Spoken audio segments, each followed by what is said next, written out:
What up, man? It's your big brother K-Rino. K-Rino.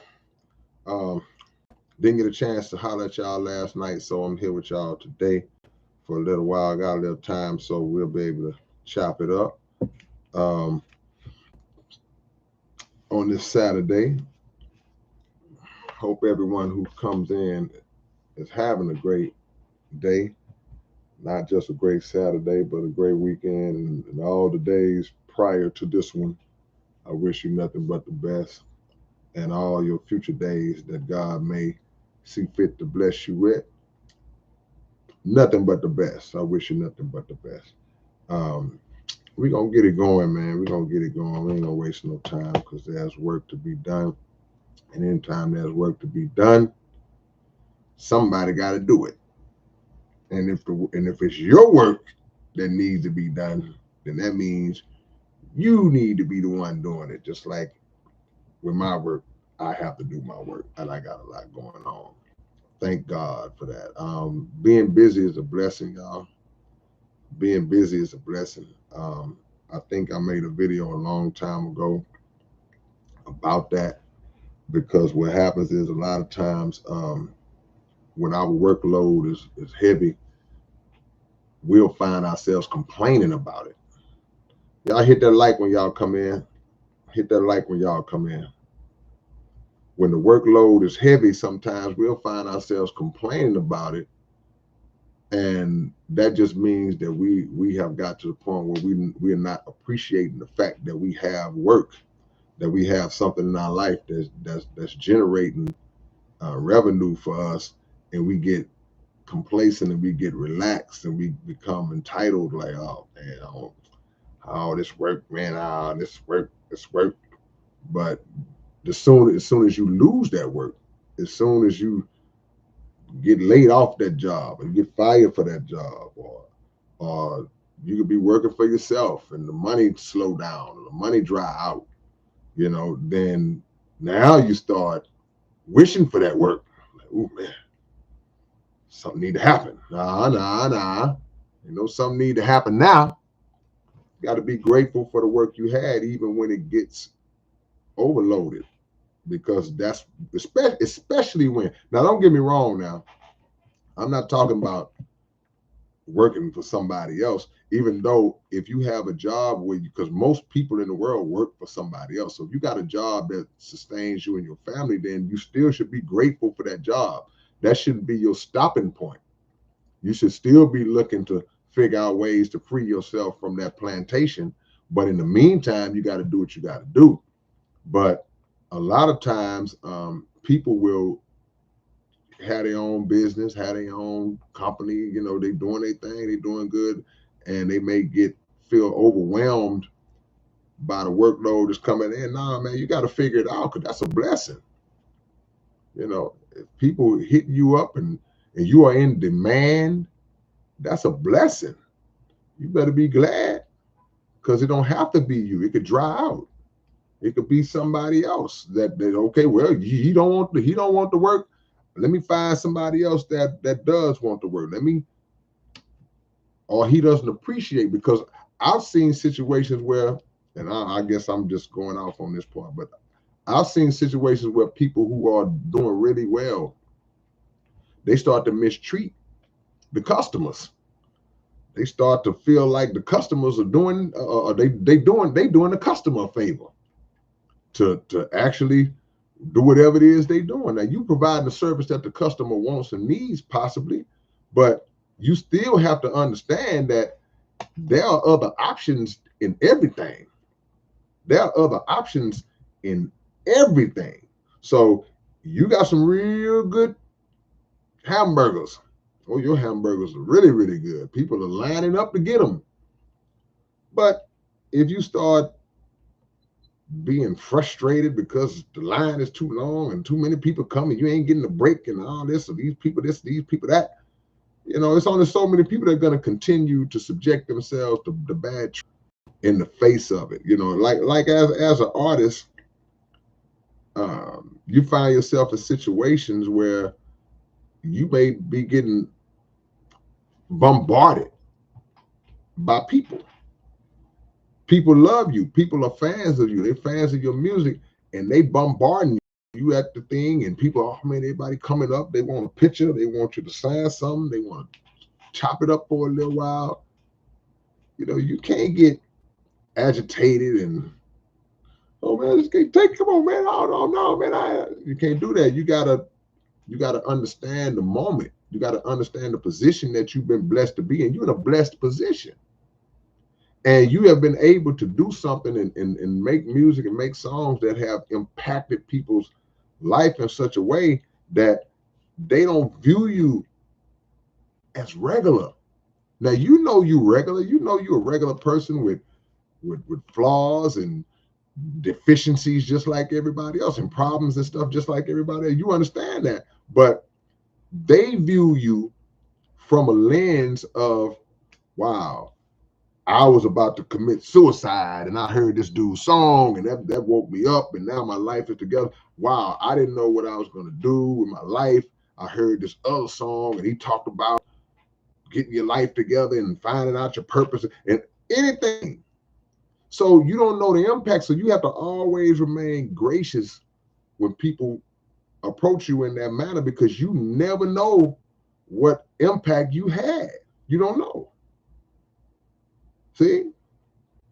So don't get tired of the blessing because people are a blessing when they come in the right way. The right kind of people are a blessing to you. There are people who are not good for us, but there are a lot of people who are a blessing, total strangers, you know, because that could be something that uh, uh, can give you energy.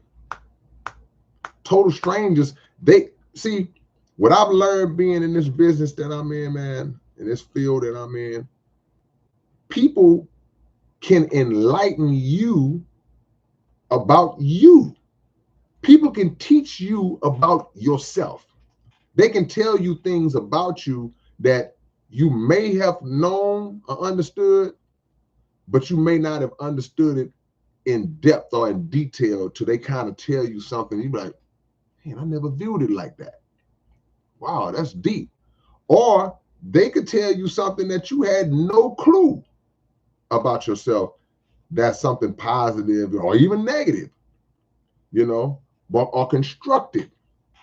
So you got to be a listening ear. You got to be a listening ear and be willing. Now, of course, you know, you have time and there are times that I can't stand out here for 28 hours straight, but do your best to be accommodating to as many people as you can. Because another thing, and that's why I like to chop it up with y'all.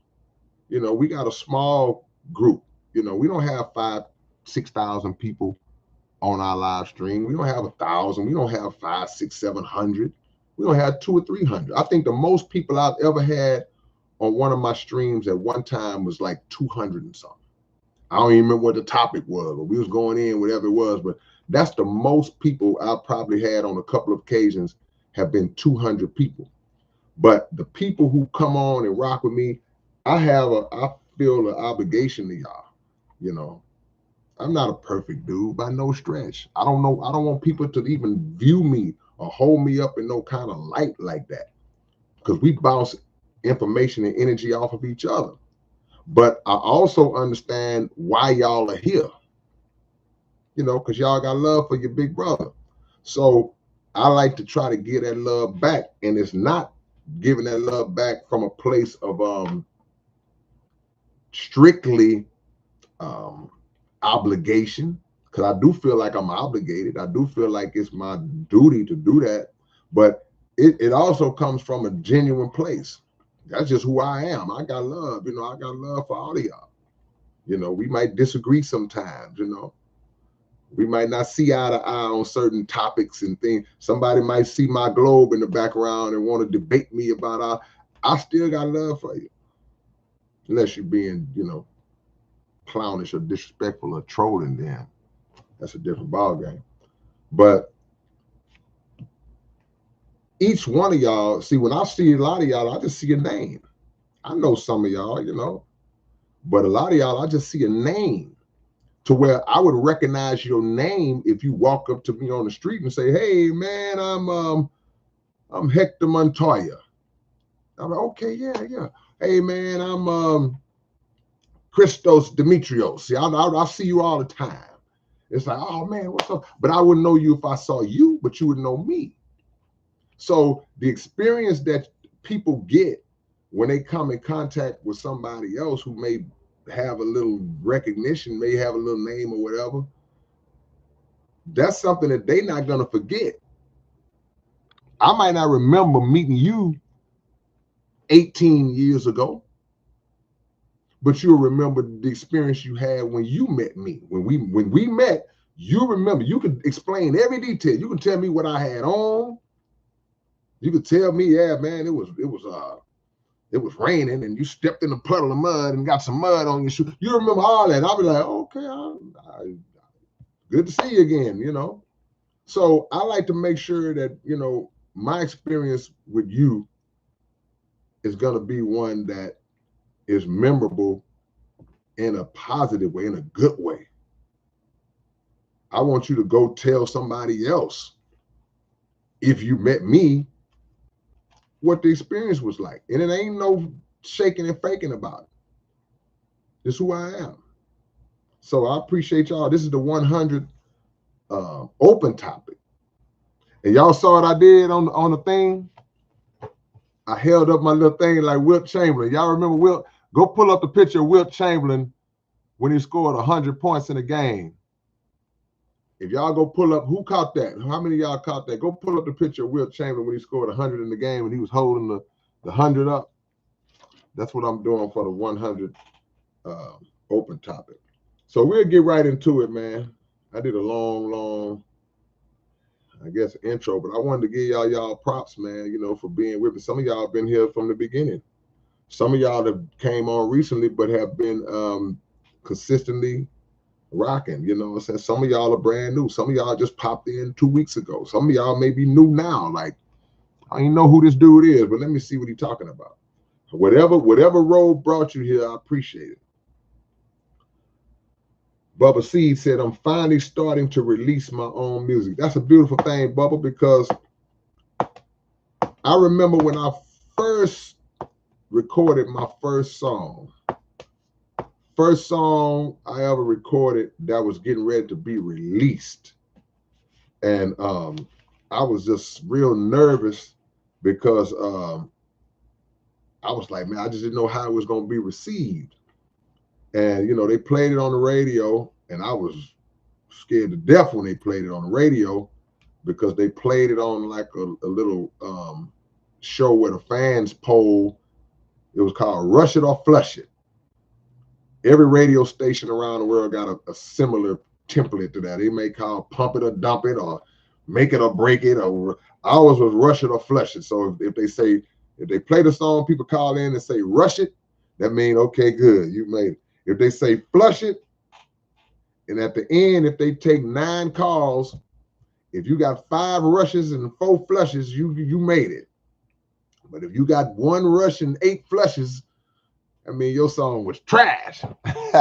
So we was sitting around the radio just like sweating bullets, like, oh man, are they gonna rush it or flush it? But we end up getting rushed, you know. And we did that on a couple of occasions throughout the years, but we never released that record in stores. My first record that I did with a group called Real Chill, we had a song called Rockin' It, and we put it on vinyl. CDs wasn't even invented at that time. It was only vinyl and cassettes. We were gonna put just one cassette out, one single out on the cassette, so we just did all vinyl, but we never released it.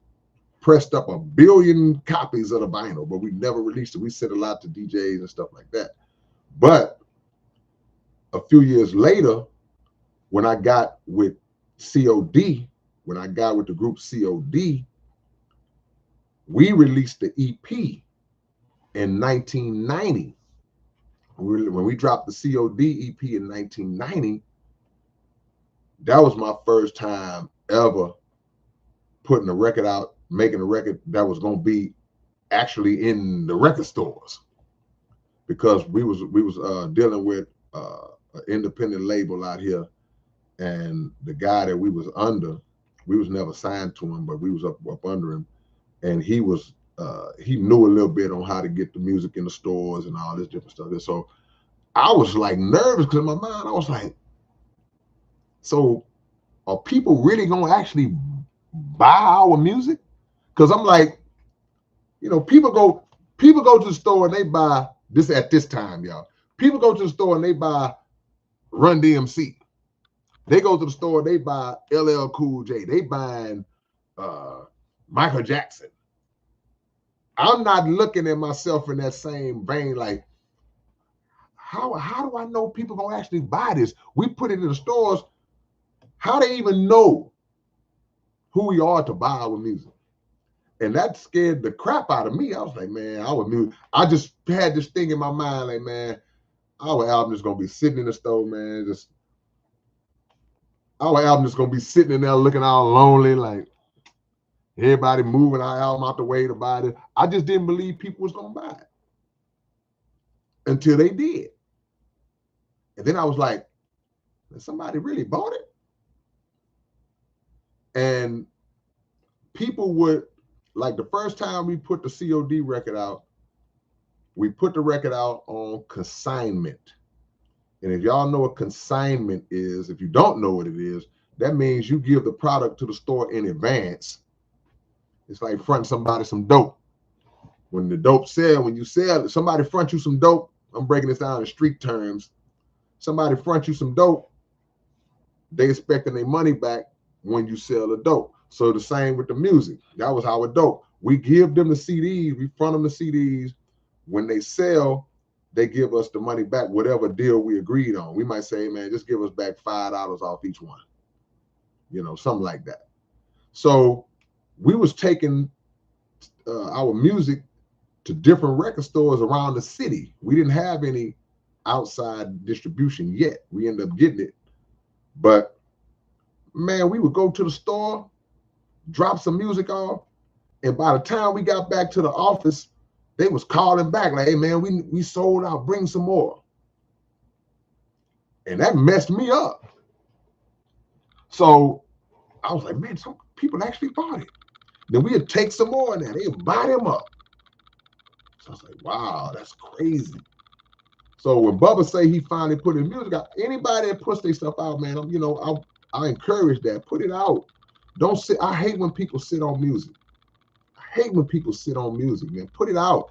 Even if you're not sure, even if you're not confident, now make sure you do your best to make sure it's good now. Because you can't put out no garbage and think people, I wonder why they're not buying it. Because it's boo-boo. But life is no risk, no reward. You got to be willing to step out of your comfort zone to try things. See, it's a saying that says, in order to achieve things that you've never achieved, you have to do things that you've never done. You can't, I want to be great. I want to be this. I want to be the best. And then you scared to do stuff. Cartier Dub says, please get into the producer game again, bro. I mean, to be honest with you, I don't think I would ever. Beats still come to my head. Ideas for music still come to my head. The only difference now is I relay them to other producers. I'll tell them, hey man, I want to do this. This is what I'm seeing, blah, blah, blah. But I think I really fell out the game with doing music back when I didn't have a keyboard anymore. Back when I kept a keyboard in my house, when I had the Triton and all the way back to the ASR, the keyboard and all that, then I had an instrument at my disposal where if I was just sitting around in my drawers, I can get up and just go sit down at the keyboard and create a song, create a beat. But when I didn't have the instrument anymore, I just stopped. And then by then, the game changed around and everybody started doing beats on computer programs. And I was like, nah, that passed me up. Hey, y'all hit the like button, man, if y'all haven't already. Mr. Ground Advantage, who were some of your favorite hip hop artists? I mean, it's so many, Mr. Ground Advantage. It's the 100 open topic, y'all, so y'all get it in. Ask me some good questions today, man. But I go all the way back to the Sugar Hill Gang, man. People that were influential on me. I go back to Curtis Blow.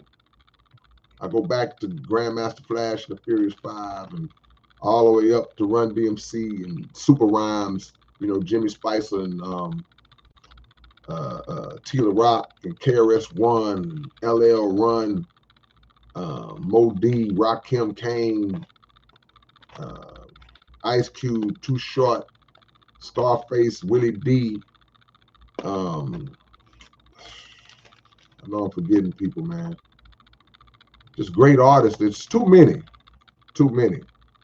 They're just my all-time greats. But Ice-T, too many, man. Chub Rock, Cool G Rap. We'll be here all day. Open topic 100. I need to just put this on my head just for the whole show. How about I just do this for the whole show? This the 100 open topic. I'm going to keep this up here the whole time so y'all to know. Xavier says, have you heard the new Rakim album? I have not heard the new Rakim album yet, man. Haven't heard, been hearing a lot of good things about it. But I haven't heard the new Rakim album yet. I plan on listening to it. I want to sit down with it and listen to it because, of course, Rakim is one of my favorites, one of the fathers of lyricism, one of the fathers of multi-syllable, if not the father. I know Mo D, Rakim, those guys, it's debatable. I don't know. I would need somebody that's been around longer than me to educate me on who was the godfather, just the innovator and originator of the multi-syllable rhyme schemes and all that. Rakim is definitely one of, if not the.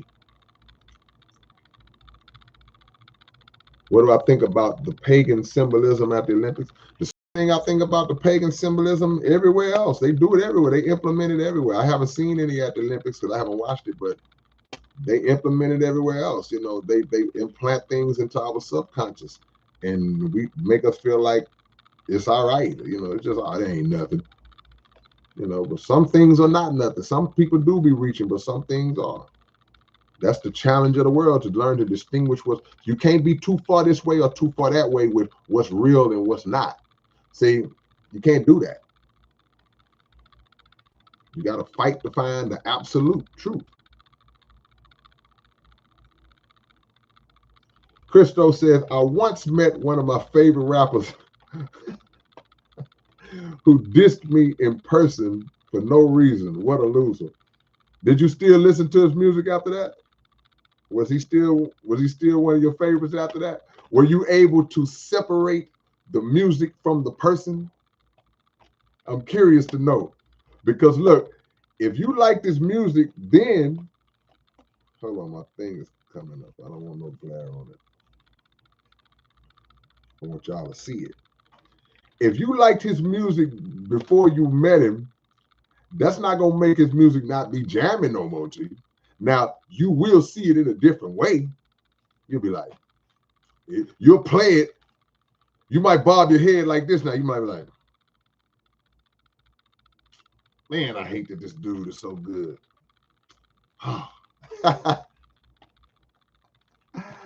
That's tough, man. It's tough, man, because it's reflective of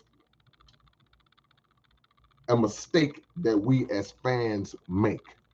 Sometimes the mistake we make as fans, and it's not our fault, but we'll make the mistake of, because I really, really love this celebrity, this rapper, this singer, this football player, this basketball player, whoever, this actor, because I really love this person and because of the impact that they have made on my life, what happens is we automatically equate that into them being good people. And that's not always the case. It is the case in a lot of situations, but we just have in our mind, oh man, he's the greatest guy, all that, and may not be the case. I had people that I looked up to that I met, no rappers, but I've met a couple of athletes and not many, because you ain't got to get me but one time. Once you get me once, I understand now. I see you, Sam Bryant. Steven Skeever, Jack Kemp, Lady Trill, Bay Dash Philosophy, Michelle Woods, Stacy R. Lady Trill, I was watching Minister Louis Farrakhan in an old interview. He envisioned prosperity for our people in the future. Do you feel like our people are getting closer? Yeah, we're getting closer, and because it's prophesied. When you talk about God's people, that's in scripture that it's gonna happen. As bad as the world is now and getting worse and gonna get worse, you see everything. You got to just pay attention to what's happening right now. In every field is chaos. But there's a scripture in Genesis where God is telling Abraham that the seed of Abraham was going to be a stranger in a strange place and ruled by a strange people for 400 years. That represents us. He also said that, but after that time of them being ruled by those people, this is God talking, he says, I'm going to bring them out of that affliction with great substance. So that's what that's talking about. So yeah, that is going to come a time. And that's just one scripture where it speaks about what we refer to as the hereafter. But it has to come after something. It had to come after the destruction. The current world and the new world are not going to coexist. They're not going to be operating at the same time. So the day is going to come where this world that it's already pushing out. It's already being pushed out. You got to look at everything we're seeing. Everything we're seeing, man, from the weather path, the weather is increasingly getting worse. And a lot of people like to attribute that to government and science and the HARP and all. No, climate change, no. That's God. That's the creator imposing his will through the forces of nature that he controls. So yeah, we'll come out with great substance. It's gonna happen, but a lot of times it has to be forced because we slow. So we've had leaders for centuries that have tried to get us as black people to unite and come together and say, hey, this, we need to do this, we need to do that, we need to separate, we need to get out of America, we need to do this, we need to do that. And we like, I'm doing that. We ain't doing it. So when God sends his people to give the message and the people don't take heed to the message, now the message has to be drilled in the hard way through force. And the force comes when he unleashes the oppressor against his people, against the oppressed people. So now that the treatment becomes worse, you see more incidents. You just saw Sonya Bassey just get shot by that racist cop for no reason. We've seen incidents like that all in the last, since Trayvon Martin, since in the last 10 to 12 years, we've seen just a constant wave of those kind of incidents. They are examples of showing us, man, we need to get the hell away. So more things will happen that will say, okay, I'm showing y'all. Okay, you still want to hang around, you still don't want to unify, you still don't want to come together, still don't want to work together. I'm gonna keep on showing y'all. This world, we are in love with a world that's on the way out. I got this 100 on my head for y'all who just not showing up because it's the 100 live stream. I mean, open topic. The Peaceful Penguin says actions are required in order to manifest the things we say we want to exist. If you don't understand natural law, you might be a victim of mind control. I just said that a while back. I can't remember if it was on a live stream because somebody asked me about manifestation. You got to work. This thing ain't gonna stay, y'all. I don't know.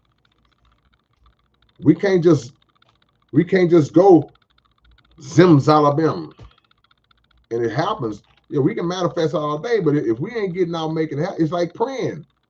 Pray for it and get up and work on making it happen. Make your own prayer come true. God helps those who help themselves.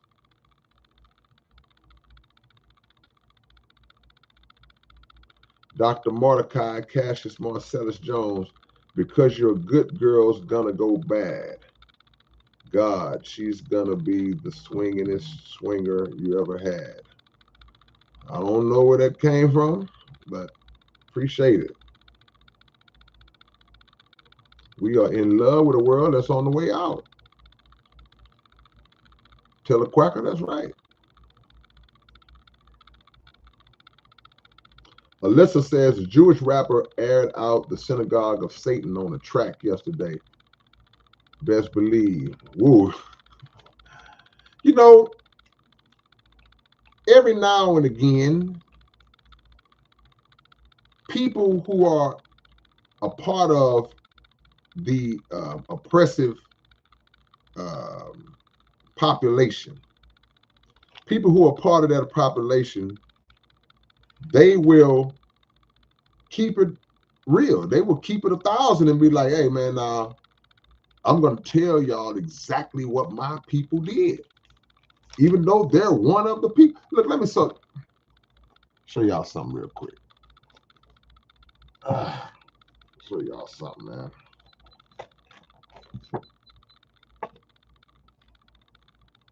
These books,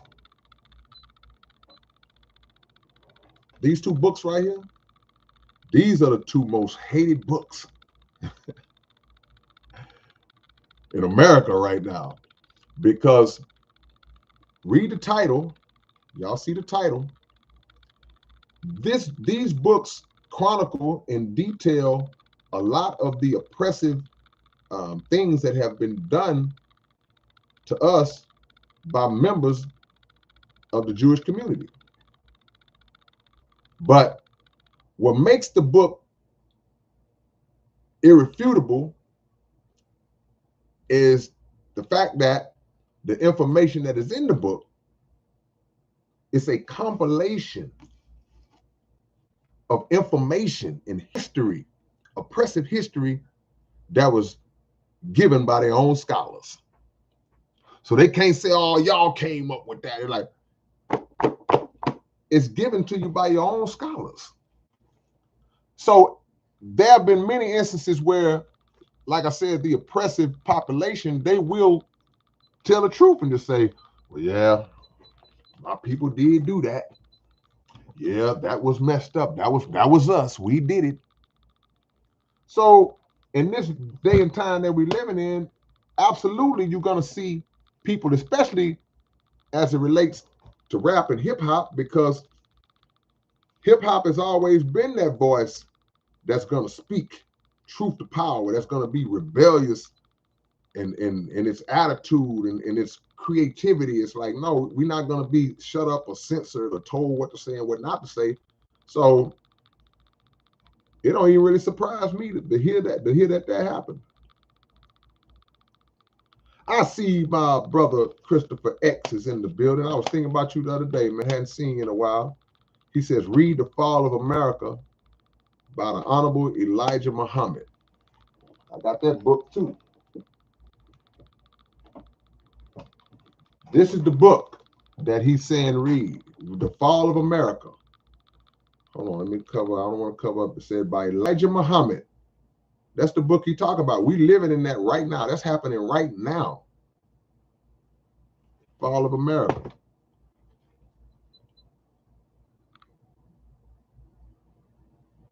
All right. I'm on time, I think, as far as these comments. Zimzalabim. Not too many people know what that even means, but Dash. Miles Thompson says faith without works is dead. Faith without works is dead, and a closed mouth don't get fed. I said what I said. I got this 100 on my forehead because this the 100 open topic.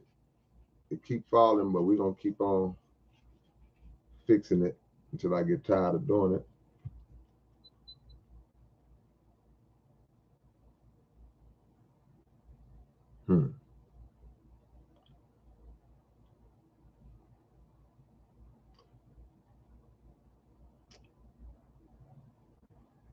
Major Arcanum Hermetic Order Black Swan event will save the world.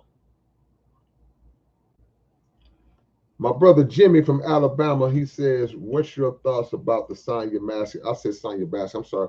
I mean, it's the latest installment, bro. It's the latest installment, and I don't want us to become, as Black people, I don't want us to become numb to these kind of incidents, even when they skip a few years of doing them. You may not see one for a couple of years. I'm tired of this thing in my head, y'all. I don't want us to become numb to it when it happens again, because the fact that they have been killing Black people, white police officers have been murdering Black people, unarmed Black people forever. But in this social media era, the fact that they will do it in plain sight on film, whether it's the cop's body cam, whether it's the other person who's being victimized, his own recording off his phone, whether it's somebody else on the sidelines filming it. If you are a burglar, right? Just say you're a burglar. I break in houses. This is what I do. I break in houses. When you sneaking around at night to break in people's houses, you're looking for houses that are cloaked in darkness, where I can slip around and ease up by the window or the back door or wherever I'm trying to get in at. But when a light comes on, you sneaking around somebody's house and somebody in the house notices you and they turn on the lights, the porch light and the outside light. When that light hits, that burglar gone. He don't stick around and still try to figure out a way to get into the house. The point I'm making is that these cats are so bold that they could be choking you out. They're choking you out. And 2 or 3 people can walk up filming it. And people are saying, "Oh, you killing them." The man himself has said, "Oh, you still feel like with George Floyd, there were many people just filming it," which is another story. But they continue to do it right out in the open. Now, if you go back, if you're old enough to remember Rodney King, the Rodney King beating, this was long before social media. That just happened to be caught by somebody with an actual camcorder filming from a distance that just, by the grace of God, caught that footage. Because back then, they could just whoop you, stomp you out, beat you, kill you, and there was no visual evidence of it. They just knew what they did in their mind. And the person that got beat, if he lived, he can walk in and say, "Well, the police been," well, you can't really prove that. No, we didn't. But now we saw George Floyd get murdered. We saw Philando Castile get murdered. We saw Sandra Bland get snatched up and arrested and apprehended, and we don't know what happened after she got to the police station. We know they killed her, but we don't know. We didn't see it. So there have been many occasions. Alton Sterling getting choked out. Now you see Sister Sonya Massey getting just shot. The man just telling her he gonna shoot her in the face. And shot her. Did what he said he was gonna do. But Those who try to justify it, those who try to cater to the police and all, all these people, the cops can do no wrong, and these are racists. These are racist people who, as long as they kill a black person, mission accomplished. It doesn't matter how wrong the officer was. If they kill a black person, they could see the whole circumstance. They could see the black person going up. Look, here are my hands. Here are my hands. Everything is laid out perfectly. I didn't do it. I'm chilling. I'm complying. You're complying. You're still dying. It don't matter. So, because too many of them have gotten away with it.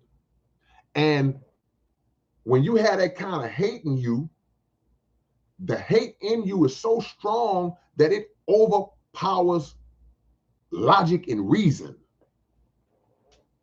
It overpowers logic and reason. It's like somebody being uncontrollably in love with somebody, or they think they're in love, right? And they get so angry that they just go into a blind rage, and then they killed his wife, man, a crime of passion. Her husband was cheating on her, and she just killed him in cold blood, or whatever the case is. The emotion overcomes reason. Reason would say, hey, man, okay, yeah, she did that, but just go on with your life, man. Just get over it and deal with the hurt and pain. I know it's going to be hard, man. I understand, man. I know you love her, but just don't ruin your life, man. Don't ruin nobody else's life. That's the reason. The emotion is, oh, no, man, we'll kill him. We'll kill him too. Just that. The same things are in play with these racist cops. They hate black people so much that logic would say, hey, man, yeah, I know you hate black people, but you can't just go around killing them like that. Matter of fact, just like with the burglar, when the lights come on, the burglar runs. If you was going to kill a black person and do something terrible to him, there's 15 people filming you. You might not want to keep choking them. Nah, the hatred is too strong. I got him. I got me one. So it's just another case. We can't become numb to it, but it all falls in line whether people want to accept it or not. It all falls in line with the fall of America, like Brother Chris said. Because part of what's making America fall, the major part, is America's mistreatment of the very black people who built this country and the oppressive actions that have been carried out on us for centuries.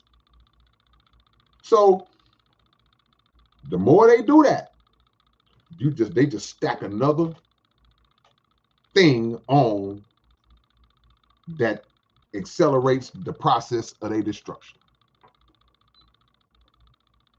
And we see it. We see it on film. Everybody watched this whole murder play out on film. Just like we've seen. That's why I say I hope we don't become numb to it, because how many times have we seen that?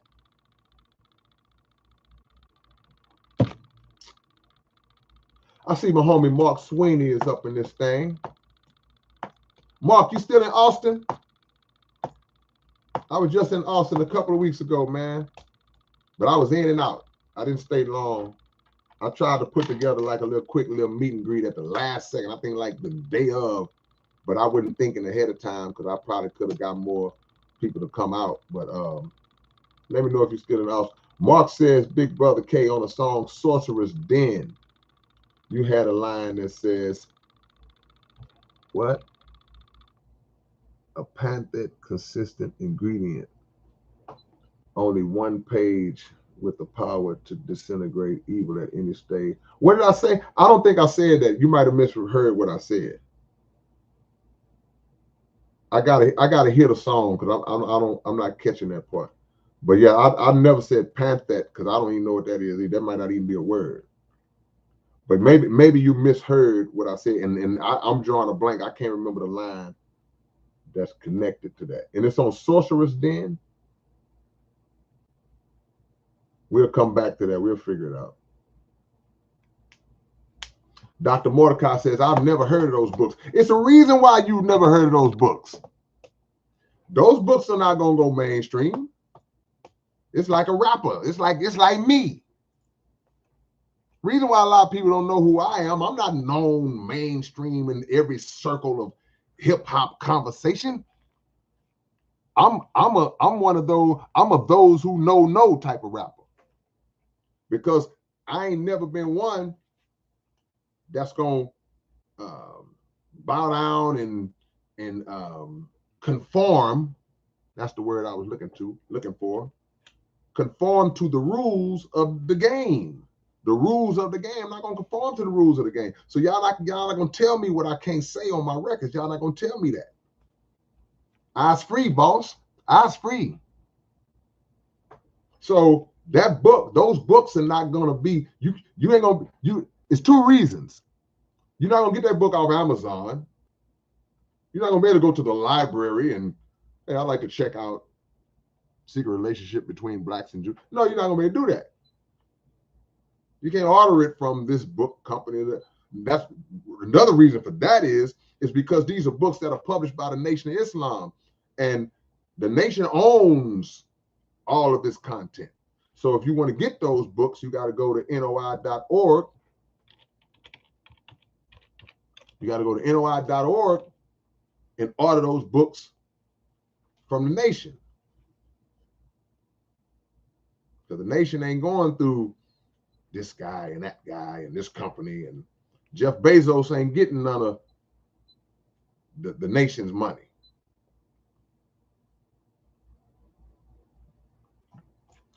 Alyssa says, ADL says it's pseudo-intellectual on Wikipedia. They would say that, of course. Absolutely, they're going to say that. But you can't dispute. See, that's the wisdom of Minister Farrakhan. I believe the minister he knew that, they were going to try to dispute and say it's lies and it's fake. That's why it's just littered with references and notes that point to the source of the information, which is one of their own. Like, you tried it. Y'all hit the like button if you haven't already, man. We're closing. Let's get to 100 likes. We got to get to the 100 likes on the 100th open topic. How are we going to have 100 open topics and not have 100 likes? Come on, man. The theme of the day is 100. This thing keeps coming off. I want to keep it on the whole time, but we'll see.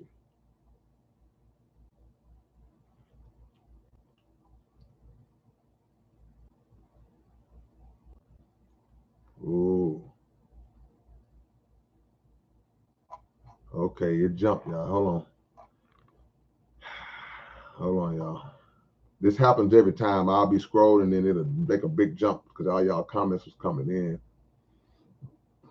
So I got to go backwards. Alberto King. No, don't congratulate me. I congratulate y'all. I appreciate y'all. If y'all didn't show up 100 times, I'd have just been talking to myself 100 times. So we did this together. I want to thank my mama. All right.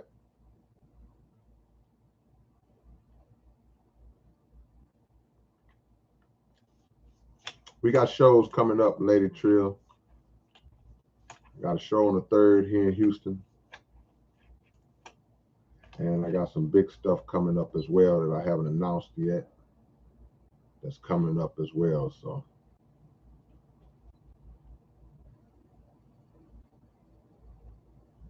who is John Burkness? John Burkness? Okay, I'm going to check him out. Mitchie 450. KRE Heating. Is that Fife, Scotland? Shout out to everybody in Scotland, man. I did a show in Scotland a few years back, man. Scotland showed me big love. I was like, man, they know me in Scotland? I was in Glasgow. How far are you from Glasgow, Scotland? They show love in Scotland, man. I'll never forget that.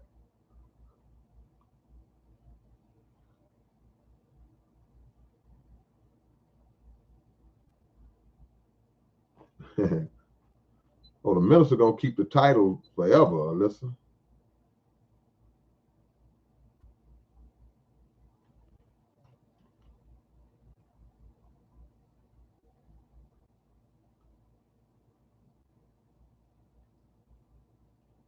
I'm scrolling, man. Hold on, I'm just looking. I'm just looking.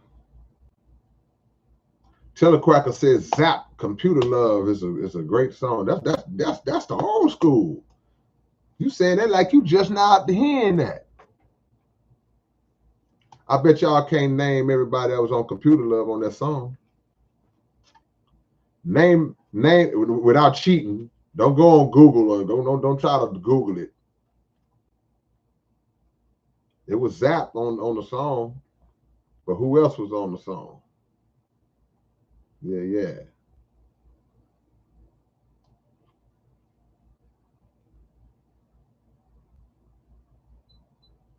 Mr. Urban World is up in this thing.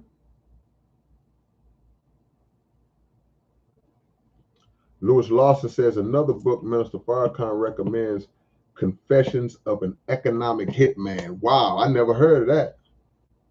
I like the title. I kind of feel like I know where the title is going.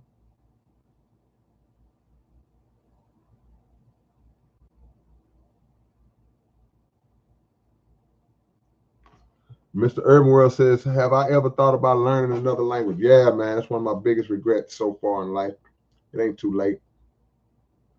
I took Spanish in school, didn't do right. Took French in school, flunked. I had a homie that was going to teach me Spanish. I fell off. Two things I regret. I regret not learning another language when I was younger, and I regret not learning to play the piano when I had a chance. I still plan on doing both.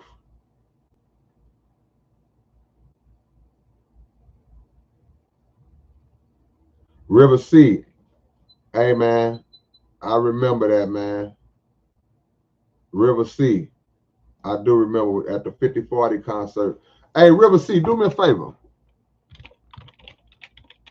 This is my email address. Send me an email. I want to holler at you about something. I got some stuff coming up I want you to be a part of. He said, I gave you my last C note. I know I loaded you up. I bet I gave you a bunch of stuff that day. He said, you recommended Demasi's best meal of my life. Thank you. Man, Demasi's, man, look, if you want some good Mediterranean food, it's two places I suggest. Place I go all the time. One's called Demasi. The other one is called Fadi's. Hold on. One is Demasi's. The other is called Fadi's. Both Mediterranean food, but they're different. Y'all gonna make me go to Fadi's tonight. I just thought, yeah, I might go to, man, River Sea, boy. I might go to Fadi's tonight. When I get off here with y'all, I might go to Fadi's tonight. I wanted to get at least 100 people on the 100 open topic, but it don't look like that's gonna happen.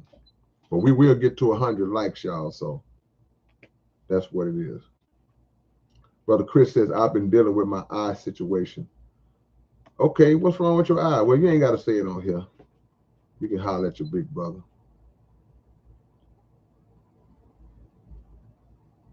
God bless you, man. I pray for your healing, Brother Chris. You already know. Sam Bryant says, when you listen to artists like Akala, you learn about American history, black towns, and KKK burn them down. And ain't Akala from the UK? Akala is from the UK. Am I right? Universal mother of all. Definitely couldn't miss the 100 open topic. Much love, because that's the OG. Tina P, the OG, now universal mother of all. Shout out to the universal mother of all out there in Philly, East Coast representing, man. Been rocking from day one. My brother Jordan King, Jay Keezy, SPC Jordan King in the building. Jay Keezy, hey, we got some big stuff coming up, man. Get the Jordan jet. You might have to gas up the Jordan jet, man. September, man, it's going down. So Jay Keezy, you got to get some fuel for the Jordan jet and get ready, man. I'm telling you in advance.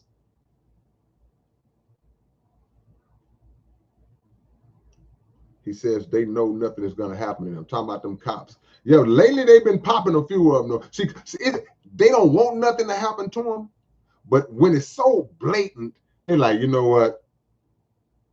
These black people ain't that stupid. We're going to have to arrest this guy this time, finally. G2000, same old story in America. Yeah. Man, you're going to make me go to Demacia Fadi's tonight, River C.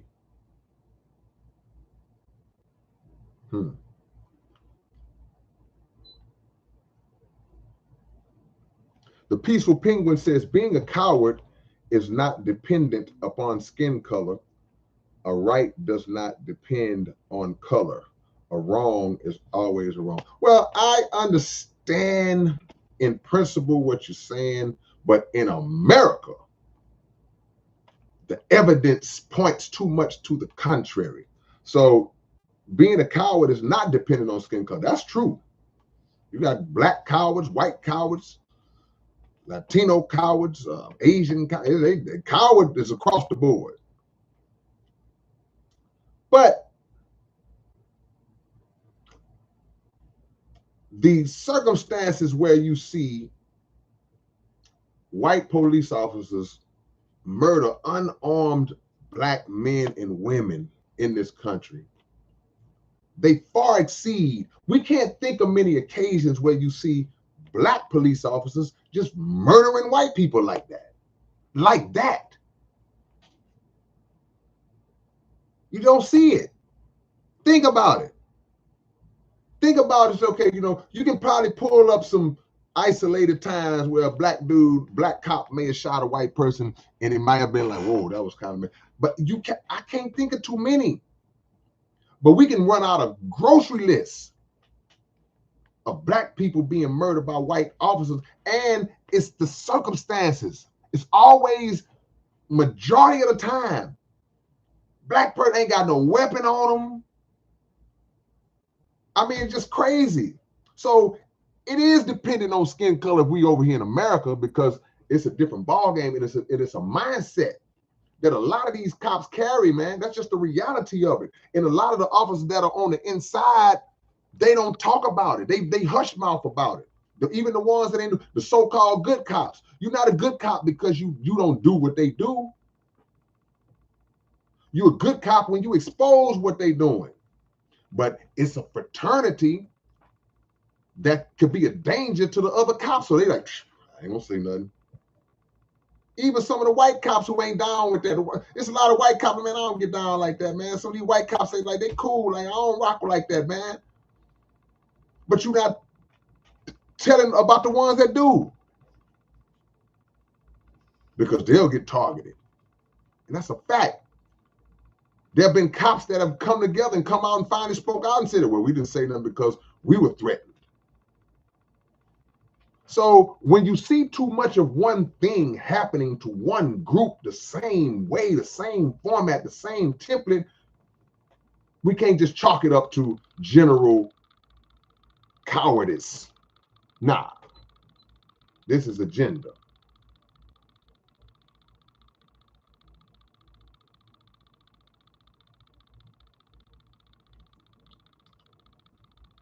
You in ATX? They got a Demasi. They got a Demasi in Austin. Okay, all right.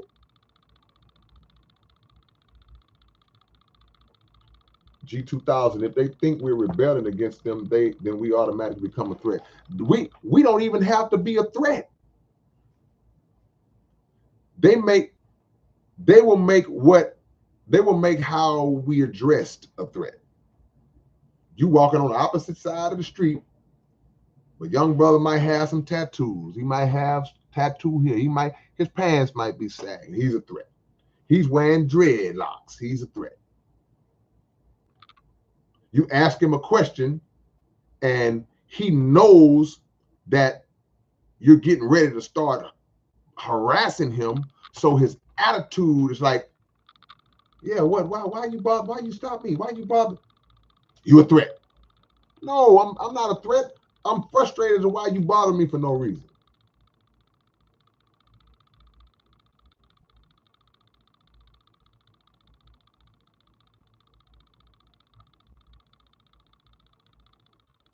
Ras Bud says America died when the government raised our kids. Well, that's just one thing.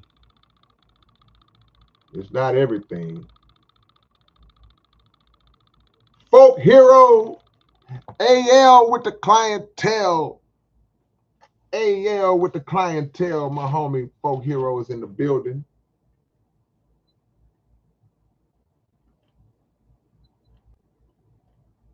Eric Jackson, Beautiful Jazz. Dollar Bill. I see my people, man. Eric Jackson said that's not Sorcerer's Den. Oh, I said pamphlet. Okay. Yeah, man, cause I don't know.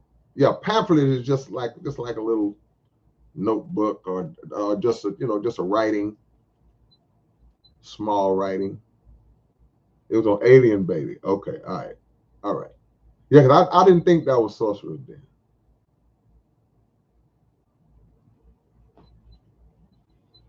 I got you in my prayers, River C.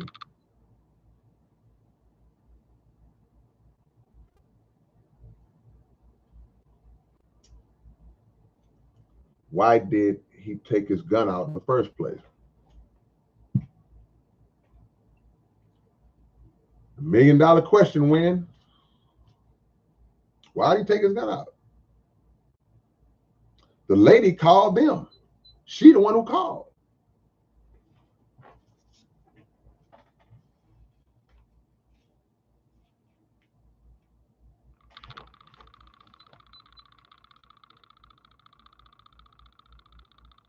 A lot of people talk about moving out of America.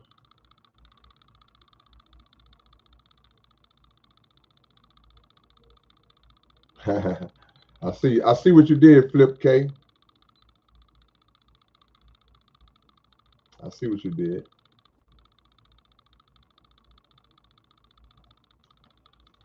Badash says no human has more power than any other unless other people hold them up, support them, give their authority and power away to them. I agree. Okay, Mark, you still in Austin? Yeah, man. We gotta come to Austin and do something. Like I said, I came to Austin to shoot a video. I wasn't coming long. I was whoop, but we gotta get a show in Austin, man. And I've been trying to get a venue. I haven't had any luck. So if you know any venues, any clubs out there that we can do a show that'll rock with us, hit me up, Mark. Mark, you got my email? I need everybody from Austin to send me an email. I need everybody in Houston to send me an email.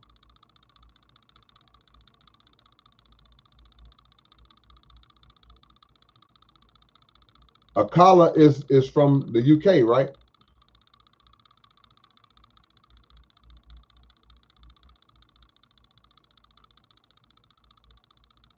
Chelsea says, hey, Kay, did you see my comment? No, I didn't. I'm just not seeing you now, Chelsea. I really wanted to say hey again from Chelsea and Peter. Chelsea and Peter, shout out to both of y'all. This is my 100 open topic.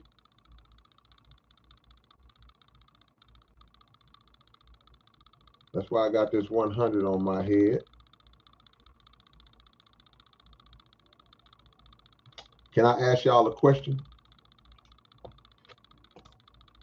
I just saw a comment that makes me want to ask y'all a question. I need y'all honest opinion. I want you to give some thought.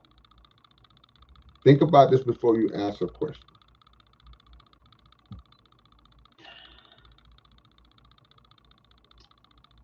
I got to think about this before I ask the question. Y'all hit the like. Give me 12 more likes, man. It ain't that many of us in here, but we can still, it looks like we still may get to 100 likes. We need 12 more. Let me ask y'all a question.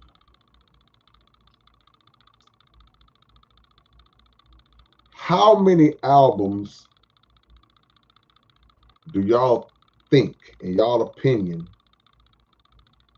that a rapper has to have? How many albums do a rapper have to have, in y'all opinion, to qualify to be in the conversation of being one of the greatest or the greatest?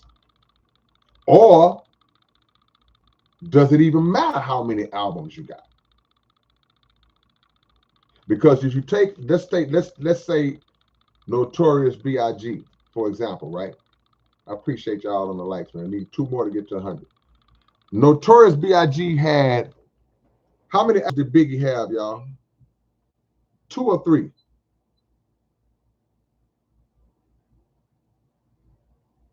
How many albums did Biggie have? Was it 2? Was it 3? Hold on, let me catch up, man. I'm behind. Let me get to the modern question. Okay, Dr. Naka says 4. Pat says 2. Hold on, wait a minute. So, is that the answer to the question? I said, how many albums does a rapper have to be put in the conversation of being one of, if not the greatest? So, Check NHL is saying you only got to have 1. They got to be an amazing album. Sam Bryan says 1. So if a rapper comes out with 1 album, that's all he ever put out was 1 album. Even like Pat Warren, if y'all saying 2, if a guy comes out or a female comes out with 1 or 2 albums, y'all put them in the conversation. They got to be great albums, of course. That puts them in the conversation of being great. Or y'all answer the question how many albums Biggie had. I need to know what's going on. So Biggie had 3. Maybe I'm off. Maybe I'm missing the thing because I was behind.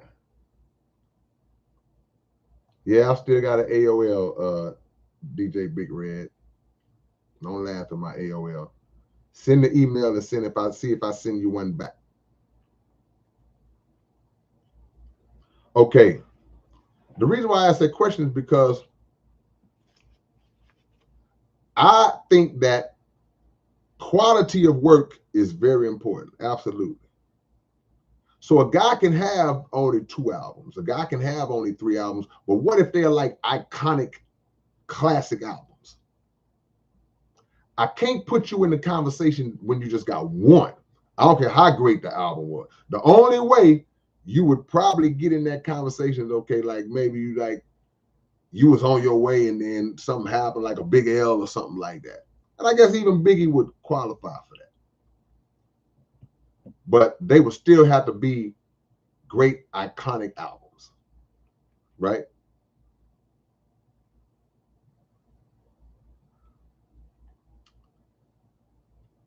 I'm just of the belief that the word that gets left out of the conversation a lot of times, even if we say that catalog plays a role, right? If catalog plays a role, meaning how much work you have,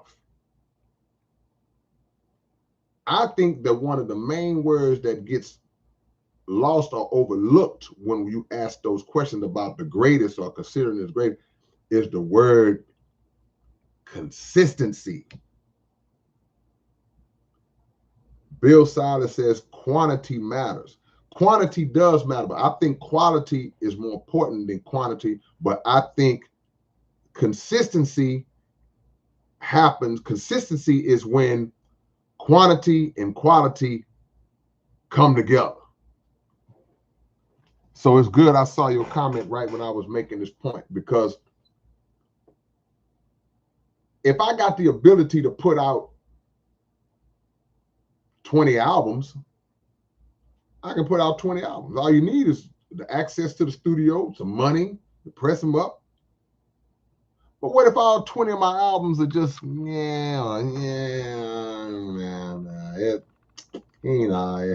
he keep putting stuff out, but nobody listens to it. But then somebody says, oh, that boy got 20 albums. Yeah, that's cool. He got a work ethic, I guess. Or what if you put out two? You put out two really, really good albums. And this is something that have happened a lot historically in rap. A lot of rappers have come out the blocks. It's like running a sprint. A lot of rappers have come out of the blocks with two strong albums, maybe three. And something magically happens after they get to 2 or 3 albums. They just forget how to rap. They forget how to make good songs. They forget how to make quality albums. They just fall off the cliff. I've seen it for 40 years. So my thing is consistency. That's the key. Because I don't care how great a rapper is. And it's a lot of great rappers. We can't count how many great rappers it is. We can't count how many classic albums have been released by many great rappers. But the thing that I always look at is how long can you be great or that great? How long can you be up here? That's the difference. And not many are able to be up here that long. They burn out. They make a lot of money. It's a lot of reasons why. Because the truth of the matter is, it's just human nature that you can't maximize in anything that you are no longer passionate about. You can't do it. If you're not into it, you're not going to be able to do it. I said anything. You start to have doing it when the determination ain't there no more. When you're not hungry no more. When you lose that drive, you're not hungry no more. So you start to see, wow, his first album sold 5 million. Ooh, yeah, but you could tell. His second album, man, he came out on his second album, he sold 9 million. That third album, it was a little drop off from that second one. It wasn't as good as the second or the first one, but it was still a good album. He sold 4 million on that one. I'm going back to the old days now, setting them kind of units. But then that fourth one come out, and everybody like, because the man has sold 20 million records combined. He done toured. He living in a night. He ain't in the hood no more. He ain't struggling. It's just nothing. It's not there no more. And he or she was unable to find and manufacture the passion in a different realm because, okay, I ain't living in the hood no more. I live in this big old mansion now. I drive Bentleys and Rolls Royces now. I got a chauffeur that drives me around now. If it's raining, I get out the car, dude walks over and sticks an umbrella on my head, and I only eat at the finest restaurants now. I ain't struggling like that no more. So you got to find a way to manufacture the determination and the drive that will keep you competitive. I can't rap about selling rocks on the corner no more because I don't do that no more. I ain't living that life no more. I would be fake if I do that. Consistency is the key. That's the key component. Not how many you got. Not how few you have that were iconic. Man, that boy dropped a classic album. Man, that album he dropped back in 1989. Yeah, you right. Classic album dropped in 1989. You are 1000% correct. It was an iconic album. It changed the game. It changed the face of rap. So in that regard, you get a card. You get a position, in my opinion, as being one of the greatest because innovation counts too. Like I talked about with Rakim, like I say, Rakim could be the father, but definitely one of the fathers of the multi-syllable rap style that all of us do, any lyricist does. That automatically would put Rakim at the head of the conversation, in my opinion. Not to mention the iconic works. But if you just was some guy that just, okay, yeah, you put out this one album in 88, and you didn't do nothing ever since, and you was putting stuff out, but come on, man, consistency. And another thing that I like to look at,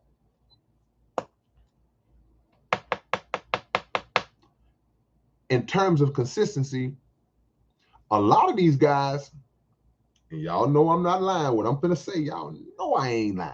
I ain't said it yet. I guarantee you, I promise you, you're going to agree with me. I promise you, you're going to agree. That's a bold statement because we all disagree on all different multiple types of things. But I promise when I say this, y'all gonna agree with me. We've seen many great rappers, not denying their greatness. They may have 5 albums, 6, 7. Some may have 10. But a lot of times we'll see them drop an album and it may take them 2, 3, 4 years before they put out the next one. Am I lying? So I have 2 views on that. One of my views on that is if you drop the album in 2020, right? This 2024 right now, if you drop the album in 2020 and it was just wow, it was great. By 2024, which is this year, you've had 4 years to load up on concepts, on uh, bars, on beats. You've had 4 years on original, whatever you can put into the pot, whatever you can put into the gumbo, you have 4 years to do that.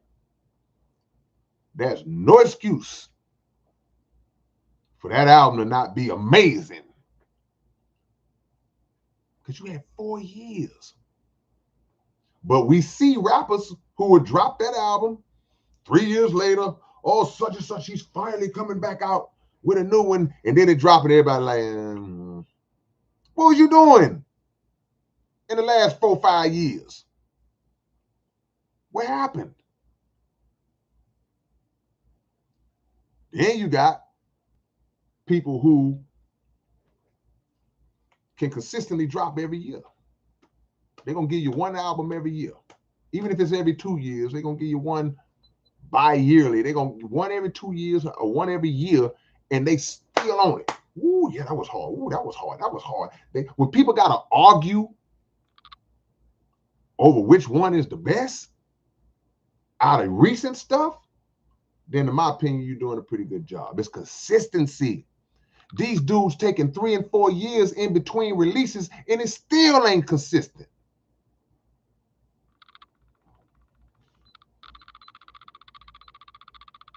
Who disagree with me? If you disagree with me, just say I disagree. If y'all think I'm talking crazy, it's all right. Just tell me I'm talking crazy. Just tell me you think I'm talking crazy. Read the Scroll says quality over quantity is all relative, though. That's true. One of my favorite truth rappers of all time, Roy Shivers, only dropped like an album worth of music back in like '08, and that was it. Well, see, and that's the thing. Sometimes people, they dip in and they dip out. They don't give us enough of themselves.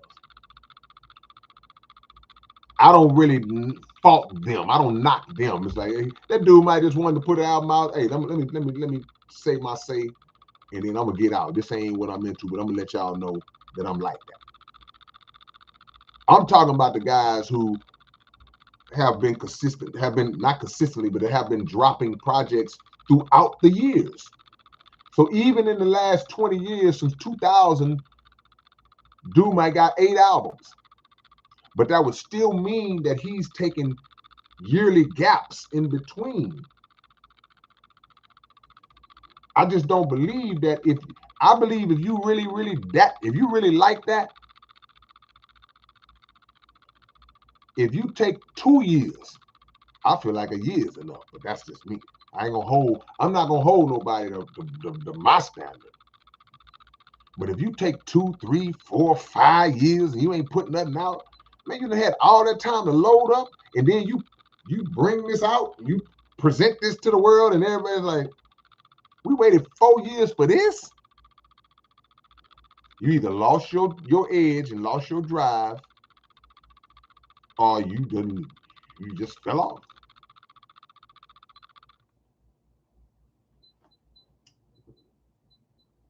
DJ Big Red says, R.I.P. Fat Pat. He had one great icon. Yeah, Pat never lived. I don't even count people. If Pat got killed before he could really. Pat would have had a bunch of albums. Pat would have put out a lot of work.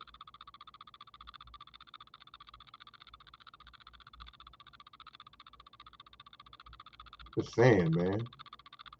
It's easy. Easy. It should be easy to take 9 years in between projects. And the only excuse that I would maybe give, well, he waited too long. He out of touch. He not in tune with what's going on no more. That's an excuse I might let you have.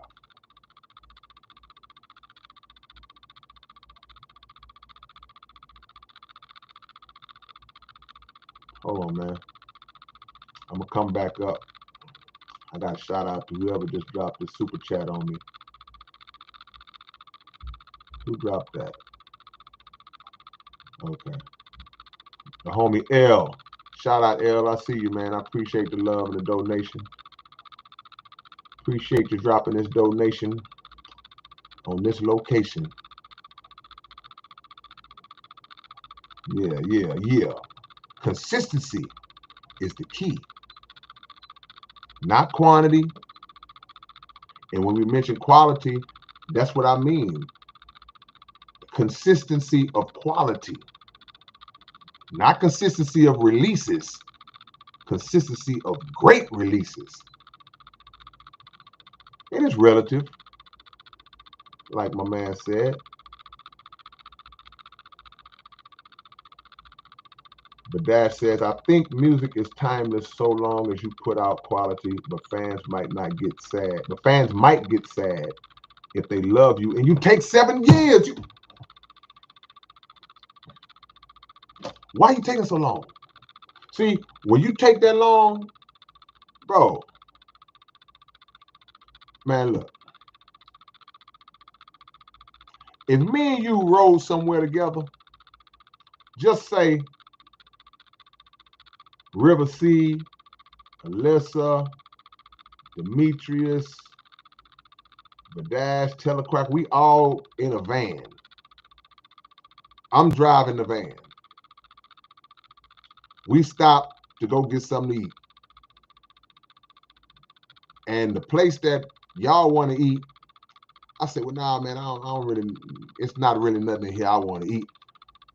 I'm just going to ride down the street and go to this other spot and get me something. Y'all go ahead and order y'all food. I'll be back and come pick y'all up once I get my food. And y'all go, okay, cool. Now an hour done passed, I still ain't back.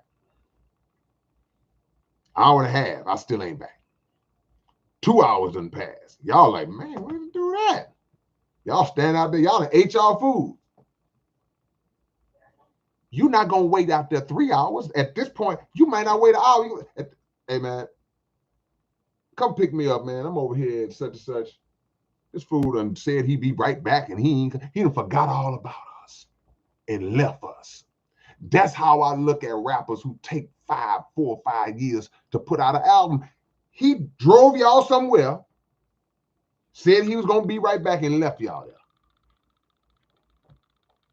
And what y'all gonna do? You gonna get up and I'm gonna find me some other rapper to listen to. Can't wait forever. If now I come pulling back to the food place 2 days from now, expecting y'all to still be standing out there. We have to have a thought and appreciation for the fan base. We gotta care about y'all the same way y'all care about us. I don't leave y'all hanging for 4 years. I'm mad at myself now because I ain't putting nothing out this year. We in July. I haven't even put an album out this year. But guess what? Guess what? Watch this back end. Watch this back end of 2024. Y'all know what it is.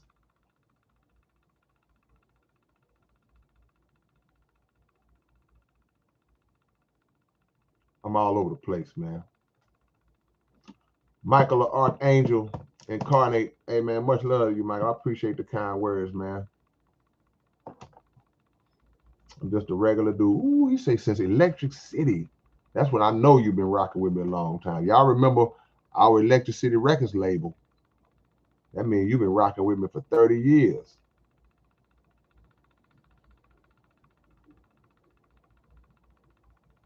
RGB King says, I think Nas got Jay, that got Lil Wayne, that got Kanye, that got 50, that got Drake, that got Kendrick.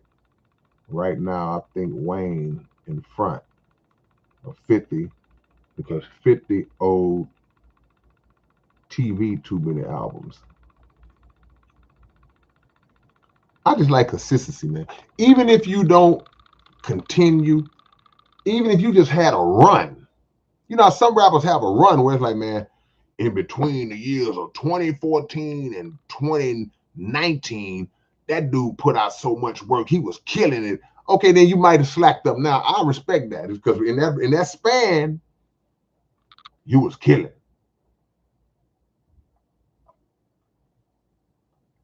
So I respect that, man. Put the work in and have appreciation for your listeners, man. Shout out to Killer Mike. Understanding Cypher says Killer Mike.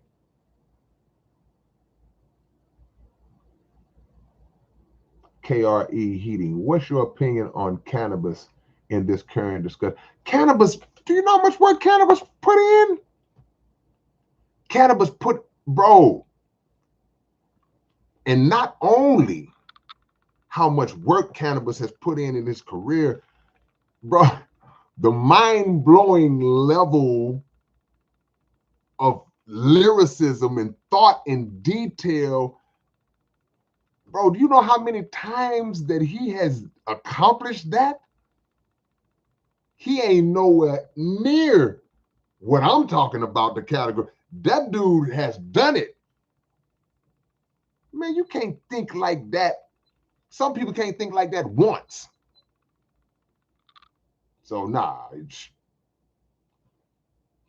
pick up cannabis, pick him up, set him over here with all of the other consistently greats. Great and consistently great. And there are many others that are sitting over here with him. There's a lot of people sitting over there.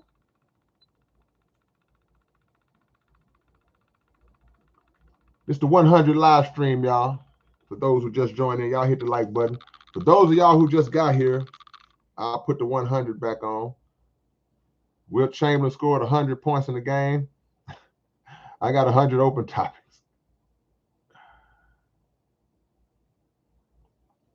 All right, I'm catching up, y'all. Y'all can get all my music. In celebration of the 100 open topic, each one of y'all should go on one of these digital platforms and purchase one K-Rino album. Go to iTunes and purchase one K-Rino album. Or go to SouthParkCoalitionSite.net, purchase a physical copy.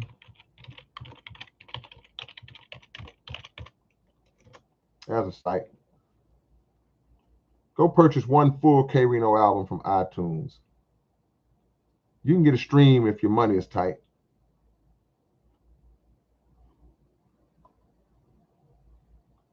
Michelle says, I think even if it takes 2 to 4 years later, that's okay as long as it's great quality. Yeah, 2 to 4 years, that's a long time, man. Bro, do y'all gonna think I'm bragging. If I drop the album every 4 years, bro, if I drop the album every 4 years, y'all will try to have me deported to another planet. Taurus, how many albums do you have? I don't even know how many albums I have, Taurus. To be honest with you, I would let somebody on here might know. It's in the 50s, I think, but I don't know the exact number. Telecracker says you can barely get 1 minute and 52 seconds at a time. Yeah, the songs are getting shorter and shorter. And there's reasons behind why they do that.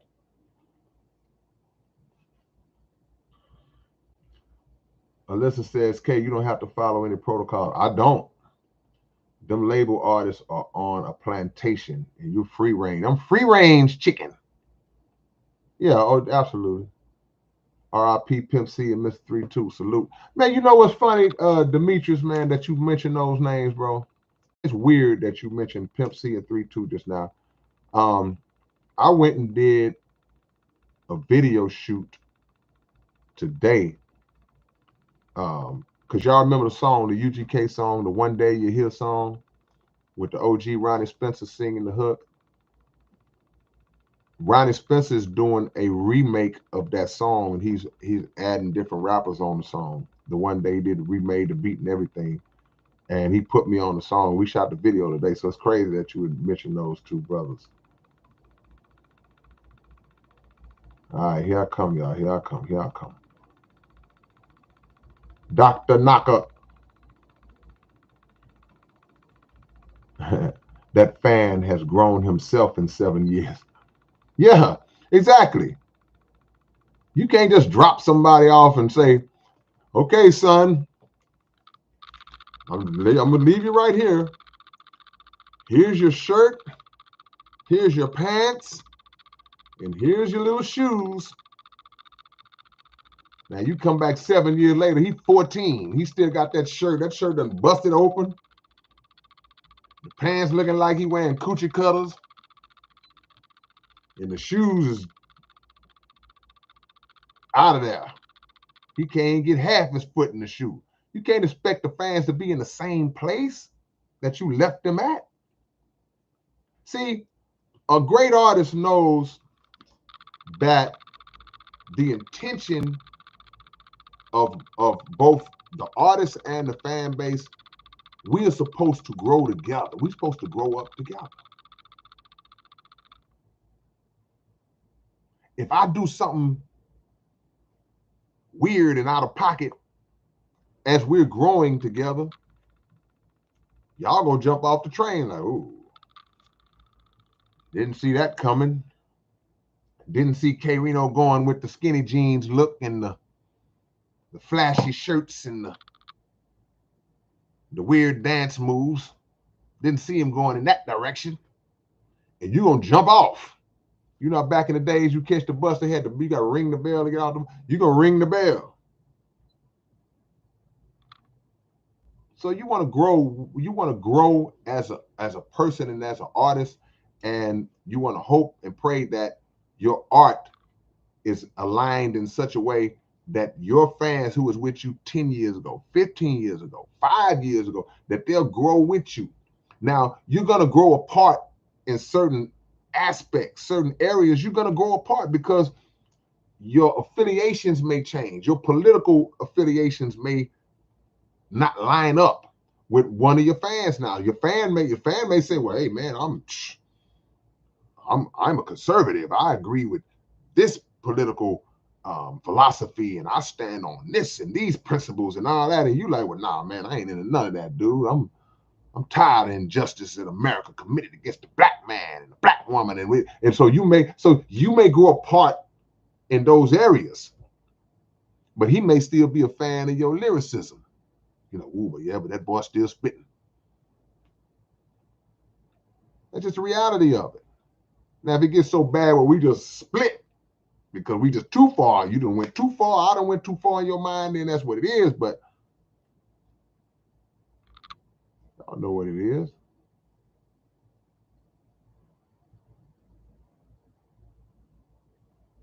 AJ Preem, Wilt or Bill Russell? Depends on what you want. If you like rings, Bill Russell. If you like stats, it's Wilt. Wilt won 2 rings though. That's why on the thing I held up my sign like Wilt. I was like, yeah, 100. It's like Wilt.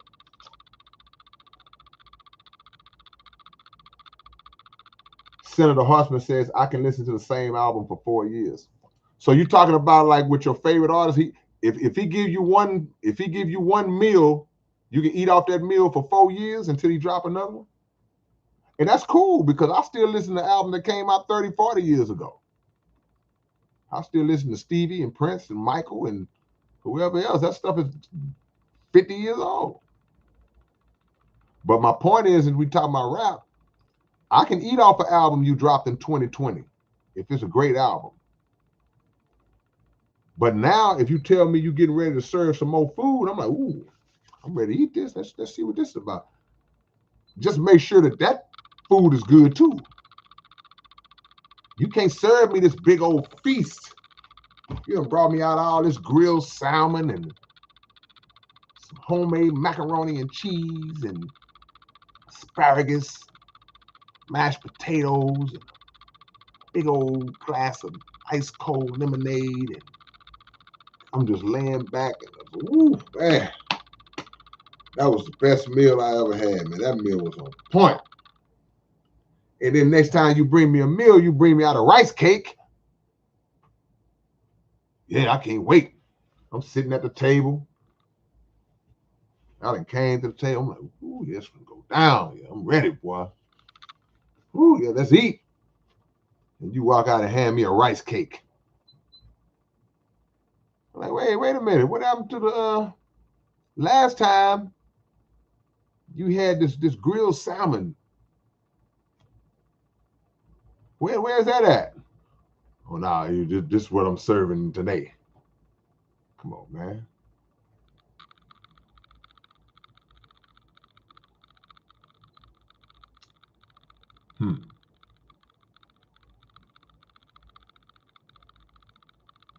Yeah, we got a bunch of SPC stories. We could write a book on that.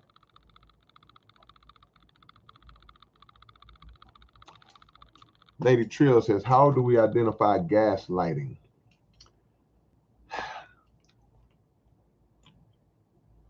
I've heard at least 3 different definitions of what gaslighting actually really means. I remember about a year ago, somebody was talking. I watched somebody said, "Don't try to gaslight me." So I looked it up. I'm like, "What the hell is gaslighting? What do that mean?" Then after a little while, somebody said something about gaslighting, but it meant something else. So I don't even really know what the true definition of gaslighting is, to be honest with you. So from your definition, what do you mean? So because maybe I can answer it under a different term, just tell me what the term is, and I'll tell you how to identify it, because I've heard at least three people say three different things what gaslighting means. So I don't know what it means, to be honest with you. My first tune I heard of yours was Agenda, was Hidden Agenda. Tunes like Burn and Perfect World, my favorite. I appreciate that.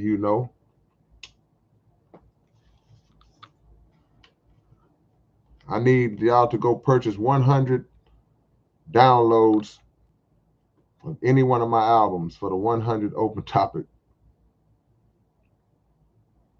Bobby's Night. Do I collab with people? All the time. Serious inquiries only, and have a budget. That's it. You got some bread, we can make it work. And you ain't got to be rich. We'll make it work. So if you're serious about working, send me an email. I just dropped my email.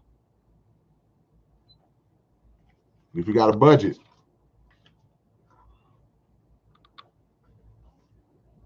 I got 55 albums, Time Traveler, Portal Dimension. Appreciate that. Good looking out. I don't know how many. What's my thoughts on Tech Nine? Tech Nine is one of the greats and consistently great. Sam Bryant says, stories from the Black Book. You could have dropped the mic and walked out. Woo, man, I couldn't have done that though. I had too much on my mind.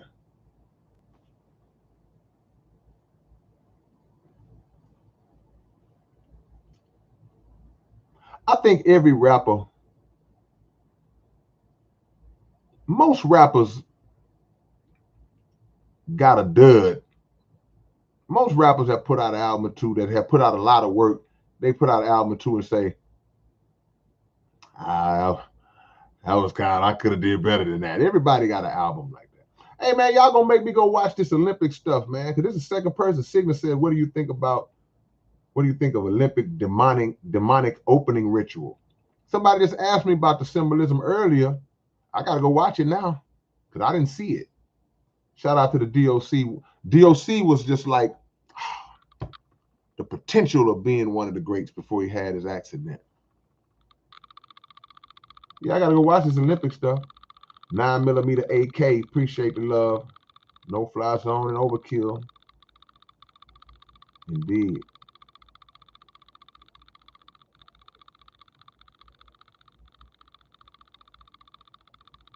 Yeah.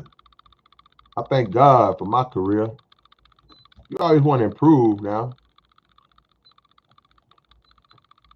But feels good to be free.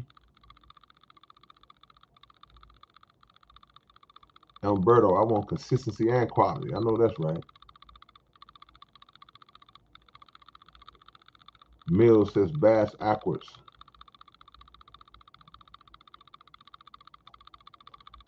What up, Zay? Zay from the Bay, as in Baytown. What up, Zay Sanchez, my brothers? Good to meet you, man. Last week at the Screw event, got a chance to holler at the homie Zay Sanchez. It's always cool to meet y'all in person, man. There's a lot of y'all that I've been seeing on my lives, been hollering at me, been rocking with me for years, commenting on stuff. And when I finally get to meet some of y'all, even in different states, some people that I've gone to different states, they've come down here,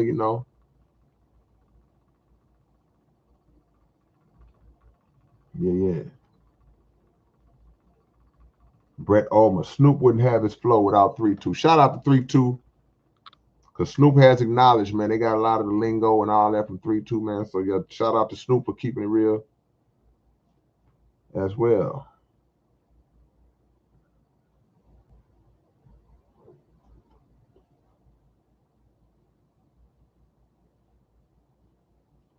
Yeah. Joshua Wigg says, if I hear too many recycle raps, you done lost me. That's their goat. I accidentally recycle bars from time to time, y'all. When you've been doing it this long, I talked about that in my book, Behind These Bars. Y'all need to get this book when I restock. I talked about that. Sometimes, man, there's a mental recall that kicks in because I wrote so much stuff, and sometimes my brain would just write the same bar again. And in my mind, I'm like, I never heard. Now, sometimes I'm like, did I say this already? I'm just keeping it real with y'all. I'm gonna shoot straight, man.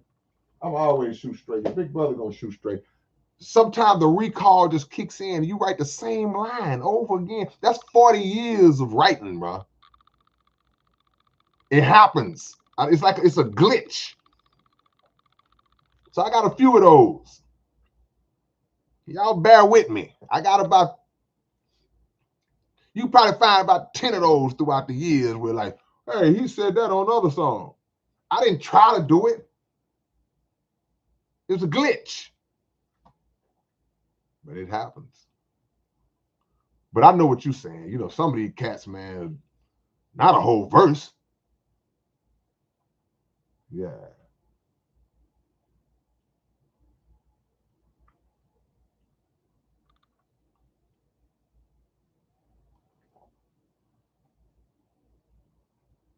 Four years is a drought. Read the scroll said 4 years is a drought.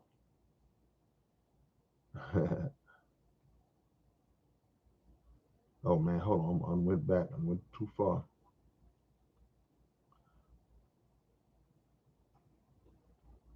Magic, I don't know what gaslighting means under that definition. You says in the music business, how do we identify?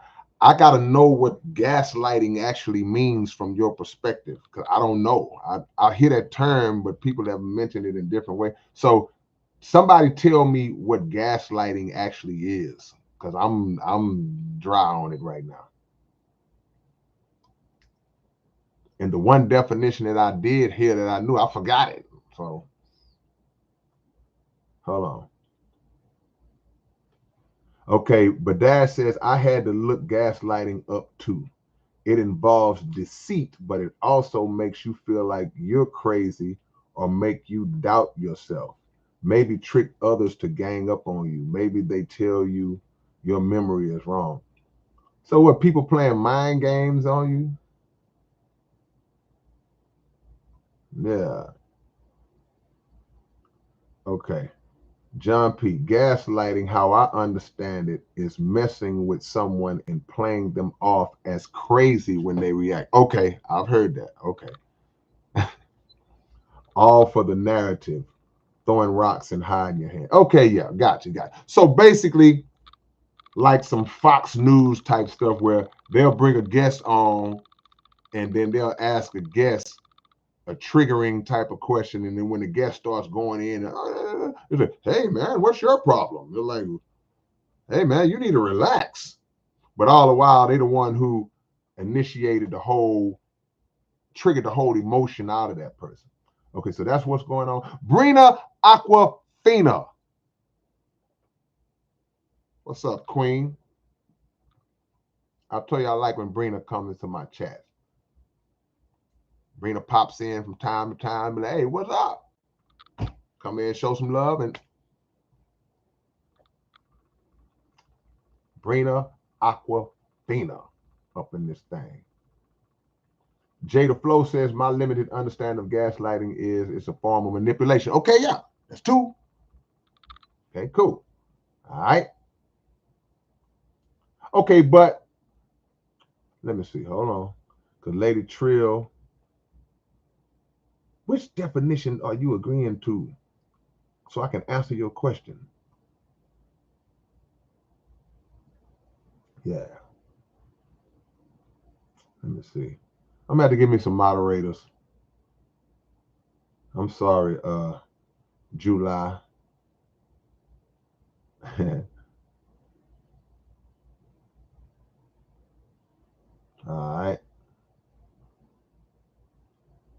What I say, JK?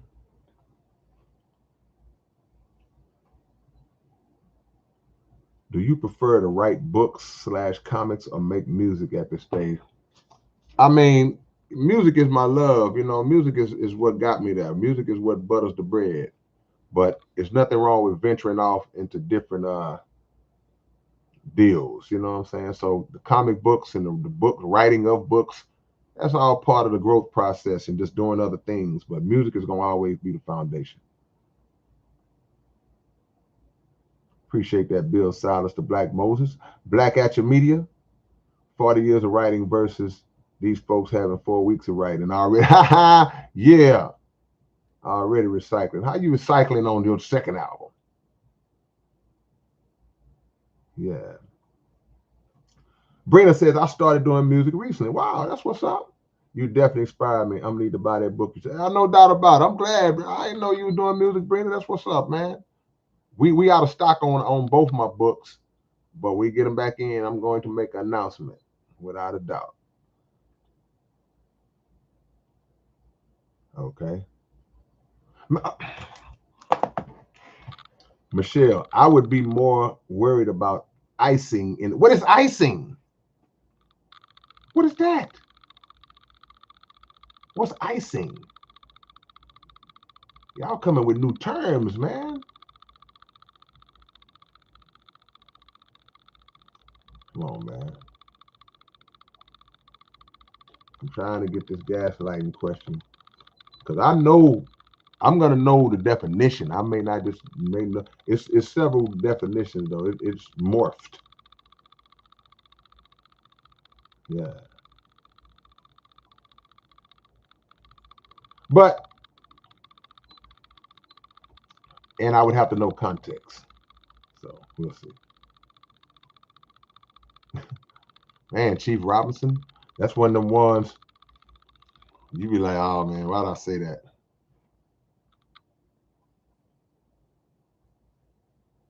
Joshua Wiggs, I appreciate the love. Oh man, I've been on here this long, man. Let me get out y'all way. Hey, drop y'all locations, man. Everybody drop your location. Let me shout y'all out. Let me shout y'all out, man. Zap5 says, my mom used to say, you can't put icing on cow poop and call it a cake. It's the, yeah, no doubt. So that's what icing is when you're just trying to dress something up to make it be something that it's not. I wanted to get 100 people on my 100 open topic. It wasn't meant to be, but I appreciate y'all who passed through. Maybe we had 100 total.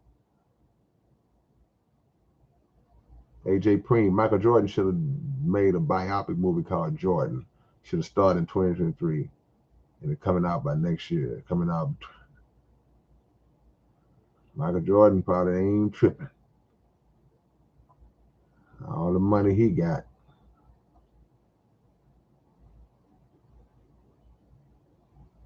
Yeah, yeah. I put the beat in the hospital. Taurus D. Johnson is in Alexandria, Louisiana. Dr. Knock in H-Town. Demetrius is Chicago. Mills is in Lake Charles. AJ Preem, where you at, AJ? My brother Christopher X, OKC. Curtis Slides in Atlanta, GA. Sam Bryant is in the UK. That's the UK? Is that the UK? That's the UK flag? Because I know there's other flags that are similar to that. Make sure. I know you're in Europe. Because if it's 2 a.m., yeah. Joshua Wiggs is in Clarksburg, West Virginia. You gonna drive to Texas?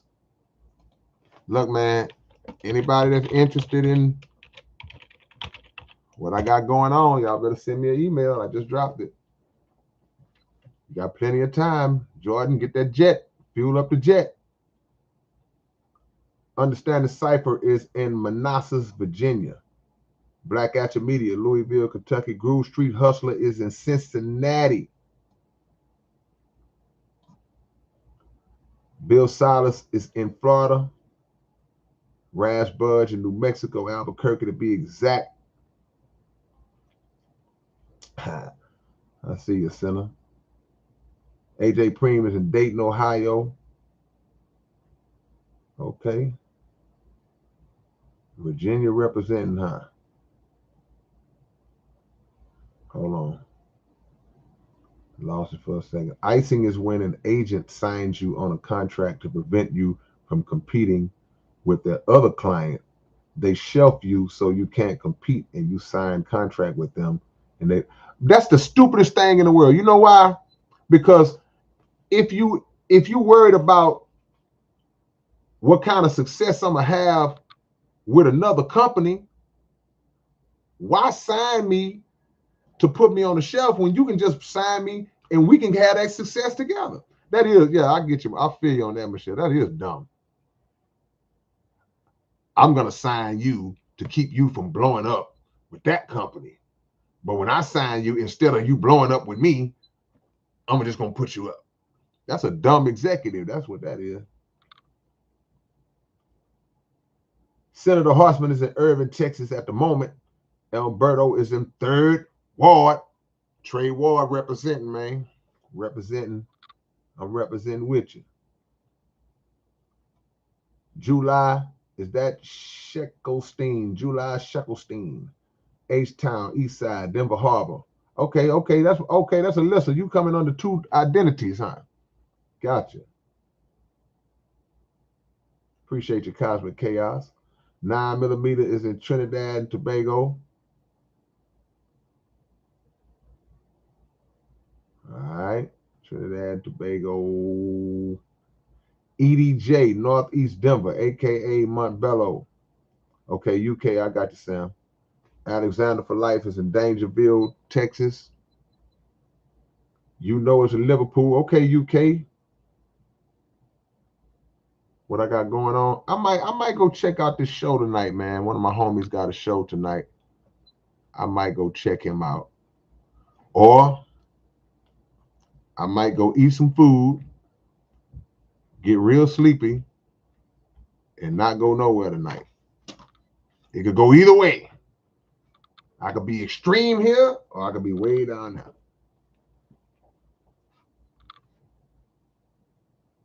Chief Robinson, Houston, representative in Green Island, New York. All right.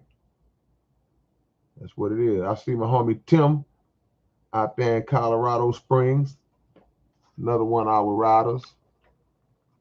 The real Jamaican, Mark Hanley, Big Pun forever, no question about it. Okay. Zapfire said that's called conflicting interests. Wow.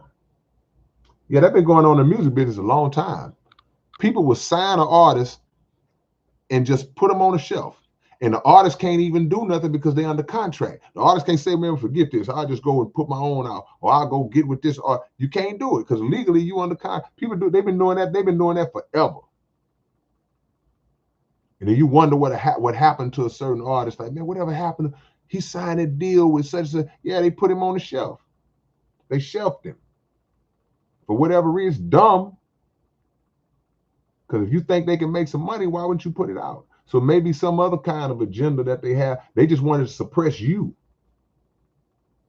It's crazy, man. Jada Flow is out there in New York. Badash is in Australia. Yeah, Baritone. We're going to celebrate this 100 like Wilt. Lewis Lawson is in Rawlins, Texas. Dr. Naka. What show you going to, Doc? What show going on tonight? I got a homie that's doing a show tonight. I might go slip in. I might slip in the side door and catch me a corner. I might catch me a little corner.